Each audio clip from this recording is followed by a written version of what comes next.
Have you ever been in a meeting where you had a brilliant idea but nobody listened? Or maybe you tried to get a team moving in a certain direction without being the one in charge? If you've ever felt powerless because you didn't have a title, a name, a designation, this video is for you. Today, we're diving into communication secrets that help you influence without authority. Strategies that top consultants, negotiators, and even diplomats use every day. And no, it doesn't involve manipulation. Ready to learn the art and science of true influence? Let's go. Most people think influence comes from titles: manager, director, founder, CEO. But real influence doesn't start with position, it starts with credibility.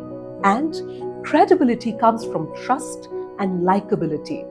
In fact, the Harvard Business Review reports that employees who cultivate trust-based influence are 42% more likely to get team buy-in even without formal authority.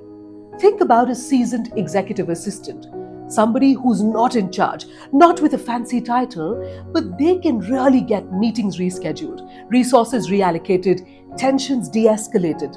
They can get people to work in accordance to them, not because they're in charge, but because everybody trusts their judgment and respects their relationship. So, the first takeaway for you here is earn credibility. Deliver value consistently, follow through on promises, and support others before asking for support for yourself. Another very important thing that you need to understand is framing. Framing is a strategy that's so powerful, psychologists say it changes how we perceive everything, from news headlines to medical diagnosis. But what is framing? Framing ties with the first rule of communication. Keep your audience first. Frame ideas around what they care about. Speak their language and tie your point to a shared victory. Instead of saying, "We should do X," say, "Here's an approach that will help us hit our targets and cut our costs by 15%. Here's a secret. Using shared goals or emotional impact, you can frame your idea. Make it about the mission, not about your ego."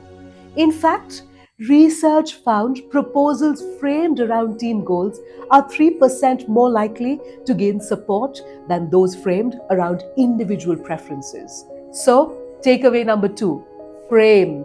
Speak in a way that you tie your point to the shared way. Number 3, words can open doors or close them. And when you don't have formal authority, the right words matter even more. What do you think?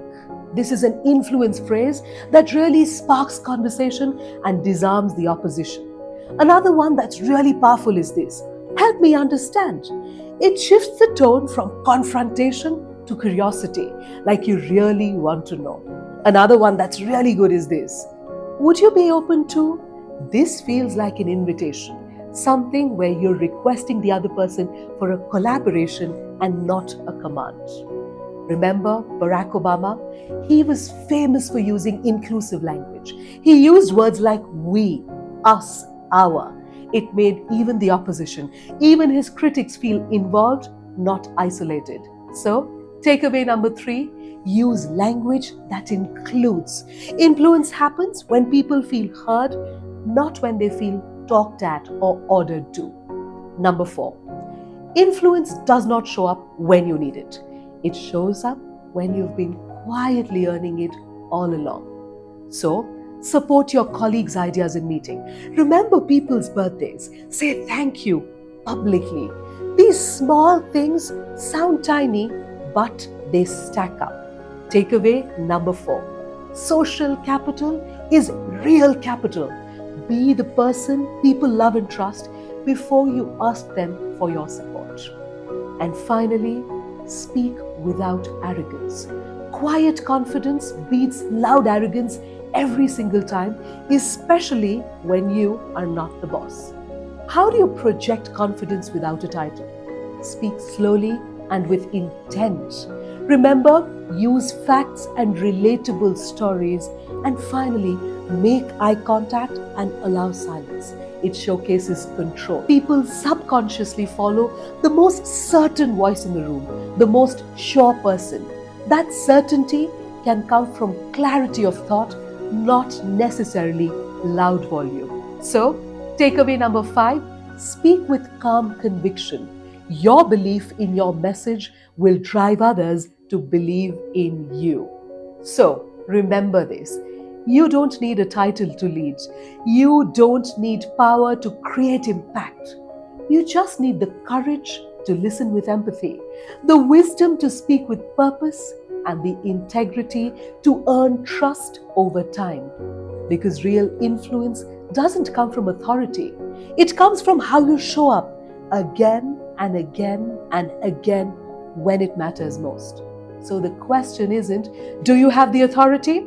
The real question is, are you ready to lead anyway? So, what's your number one strategy for influencing without authority?